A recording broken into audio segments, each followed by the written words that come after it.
Hi, everyone. David Aragona and Mike Beer here taking an early look at the field for the Breeders' Cup Juvenile Turf Sprint on that Future Stars Friday of Breeders' Cup week. And speaking of the upcoming Breeders' Cup, you want to make sure that you've got your handicapping plan set. So check out the DRF packages that we've got available for the Breeders' Cup at shop.drf.com. You can save $38 on either one of these packages, the Players Package or the VIP package, based on the value of everything that's included in them, which is including those early PPs that will be released with the pre-entry, so you can get a head start on your handicapping when those pre-entries come out next Wednesday. So make sure to check out these packages at shop.drf.com or by using that QR code on screen. Let's throw up the first page of contenders for this top 10, looking towards the Breeders' Cup Juvenile Turf Sprint. And like a lot of these races on Friday of Breeders' Cup week, Mike, the international participation is going to determine what kind of chances the American-based runners that we're more familiar with might have. But this is a race. While an international runner did win it last year at a bit of a price, seems like the Americans generally have had a bit more of an advantage. There's so much more of a focus on speed in this country, especially with some of the prep races leading up to the Breeders' Cup Juvenile Turf. So I'll be interested to see how they bet this, though. It does feel like Aidan O'Brien could have two potential killers coming over for this race. It sounds like True Love is the one that is definitely pointing here. We haven't heard too much about the horse that's ranked third on this list, Charles Darwin, though he did win a Winning You're In going all the way back to Royal Ascot. Yeah, we haven't seen him since early in the summer, but that's a really progressive horse who just seems like he was getting really, really good. And he's also been pretty fast going 5 furlongs. So yeah, we'll see. You're right, though. I mean, it does feel like maybe this is one of the turf races where you don't have to lean so heavily on the Europeans, but that might just be only a matter of time, David, because they're starting to send some better horses over for this race. Yeah, and it was kind of expected when you're putting these prospective fields together at first that True Love would wind up in the Breeders' Cup Juvenile Fillies Turf, because Aidan O'Brien has just had more success in the mile races, the Fillies Turf and the Juvenile Turf. But he said to Steve Anderson when he asked about his potential Breeders' Cup brigade that he was pointing True Love towards this race, the Juvenile Turf Sprint. And I kind of understand it, Mike, because when you watch some of her races overseas, she does have a pretty strong turn of foot, and she just looks like a really highly developed 2-year-old. She kind of towers over her competition. She obviously has a lot of speed to her. If you go back and watch that Railway Stakes that she won at the Curragh in July, she beat the horse pretty soundly. That might be favored in the Breeders' Cup Juvenile Turf, Puerto Rico, at that point in time. So she clearly has talent. Yeah, exactly. She's really, really good. Obviously, one of those 2-year-old fillies who's just sort of ahead of everybody else in her class, at least at this point.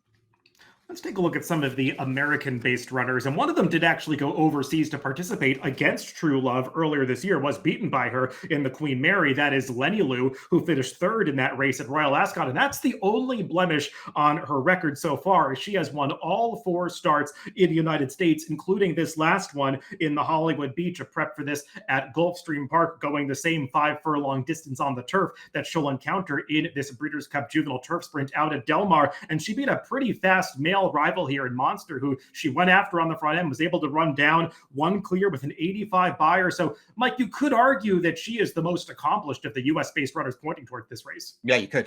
That's a very strong performance we just watched right there, because you're right. Monster's a pretty fast horse, a colt, and that horse made a clear early lead. Lenny Lou just came after that horse, easily put him away. You saw the closers coming at the end, but that's only because Lenny Lou did all the hard work keeping after the favorite on the lead. That was a good performance. Yeah, and actually 3 of the top 4 runners on my early odds line for this race are fillies who would be facing the males, and that includes the horse that I've got ranked 4th, Cy Fair, who was impressive breaking her maiden on debut at Saratoga this summer, lost at a short price in the Bolton Landing after that, but we'll take a look at her most recent start, her last prep for this in the Algonquin against males up in Canada. And Mike, she showed off a pretty impressive turn of foot to win this race, going from last to first. Yeah, this is a really good horse. This is a really, really good performance, as was her debut. Her debut was super impressive. You know, maybe she was a little disappointing when she lost the Bolton Landing, but it's not like she ran poorly that day, David. And she really took it to another level in that race at Woodbine.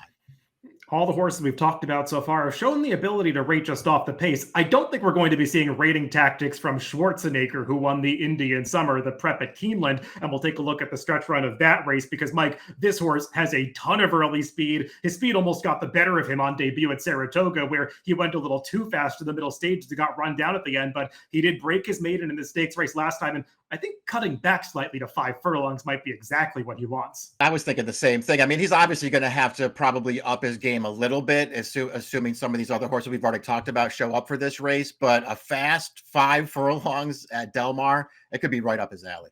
Yeah, we'll just have to see if he handles the turns at Del Mar. That could be pretty tight because he's a horse that hasn't taken them so well a couple of times. And then one more horse is actually turning back in distance as we take a look at the second page of runners for this Juvenile Turf Sprint is Intricate Spirit, who I've got listed at 12-1 on my early line for this race. He won the Futurity at the Belmont at the Big A meet at Aqueduct. We'll take a look at the replay of that race. And Mike, another horse that really hasn't done very much wrong in his career. He stepped forward with each and every start, and he beat a fast Wesley Ward trained runner in Longshoreman on this day and did it pretty well.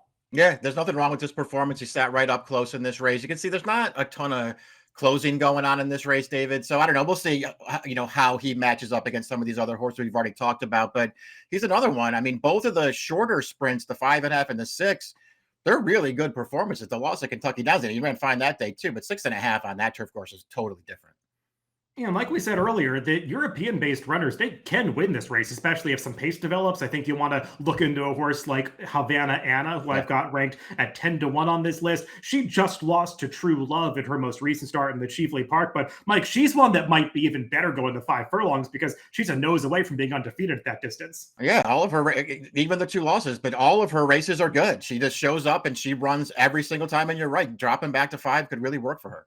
Yeah, it's going to be interesting to see how this field comes together for the Breeders' Cup Juvenile Turf Sprint because this is one that is limited to just 12 starters going that 5 furlong distance at Del Mar, and it does feel like this could be a field that is oversubscribed and then some when pre-entries are released next week. So definitely looking forward to handicapping this race, and leave us a comment down below to let us know who you're most looking forward to seeing in this Breeders' Cup Juvenile Turf Sprint. And make sure to subscribe to the Daily Racing Form YouTube channel to not miss any developments and updates that we've got coming in the weeks leading up to the Breeders' Cup.